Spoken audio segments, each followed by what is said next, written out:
Alors, on est dans cette pièce qui a été rapportée, puisqu'on ne savait où mettre la cuisine, c'était pas prévu sans doute. On l'a faite dans la cage d'escalier. On a installé là simplement un potager, c'est le barbecue qui sert à faire cuire les saucisses à l'extérieur actuellement, mais ça fume, et il n'y a pas de conduite de fumée. Là, tous les murs vont devenir noirs, complètement noirs, nous a dit Isabelle, que j'ai ramené là en 1963. Le plafond est à 5,50 m, ça ne chauffe pas la pièce. À la rigueur, ça fait réchauffer le civet. Madame Fournier, Milly, frileuse, avait demandé à son mari de mettre un poêle pour essayer de chauffer. Il avait mis ce petit cubilo qui est là, et il faut un tuyau qui traverse. C'est tout à fait inesthétique, tout à fait inefficace, car dès qu'il y a 3 calories dans cette pièce, ça passe sous la porte du grenier et ça disparaît. La porte est au nord. Les hivers un peu froids, il gèle dans cette pièce. Ici, vous avez la bassie. On appelle la bassie cette pierre évidée qui sert à récolter l'eau qui saute par-dessus bord ou s'écoule des assiettes quand on fait la vaisselle. C'est donné même par extension le nom à la pièce où se trouve cette pierre. Dans la région de Vierzon, par exemple, on l'appelle la bassie. Une pièce assez triste, vous voyez.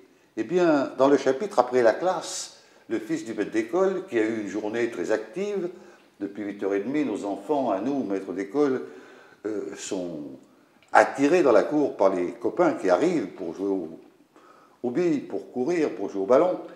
Et c'est toute la journée une vie intense qui se déroule là.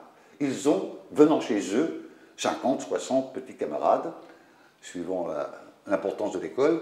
Et quand arrive 4h30, papa, maman disent « Allez les enfants, l'école est terminée, rangez vos affaires, n'oubliez rien. » Et au portail, au revoir monsieur, au revoir madame. Et le fils du maître, en l'occurrence dans le grand moule Henri Fournier, reste planté là, au milieu de la cour. Il n'y a plus de bruit, plus de jeu, aucun son. C'est le vide, soudain. Et comme on est en automne, la nuit tombe vite, la froidure arrive plus vite aussi, il fait parfois mauvais temps, et il s'en va trouver son père qui, dans sa mairie, a des papiers à remplir, et c'était un gros travail, le travail de secrétaire de mairie, et lui, qui lisait tout, s'empare d'un livre et s'en va dans la salle des archives.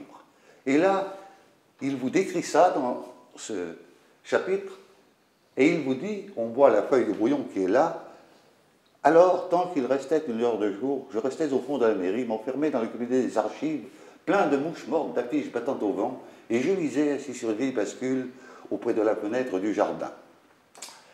Et puis, deuxième conjonction, quand il faisait à la fin trop sombre pour lire, je sortais dans la cour, je montais sur le mur bas de la petite ruelle qui longeait la mairie et conduisait au jardin.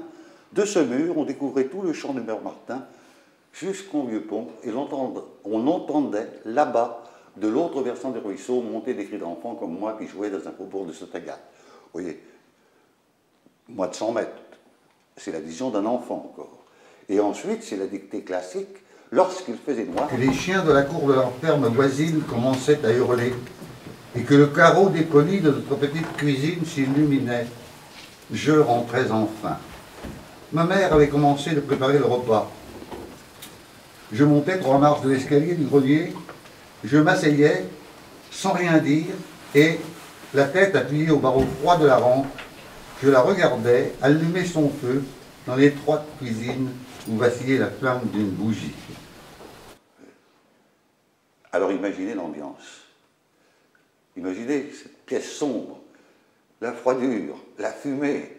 Et puis, quand ils auront pris leur repas dans la salle à manger, tous ensemble, eh bien, papa, maman et la petite sœur vont rester dormir au rez-de-chaussée.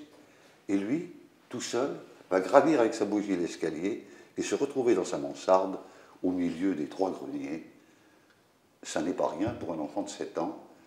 Je dirais presque que c'est une très grande épreuve.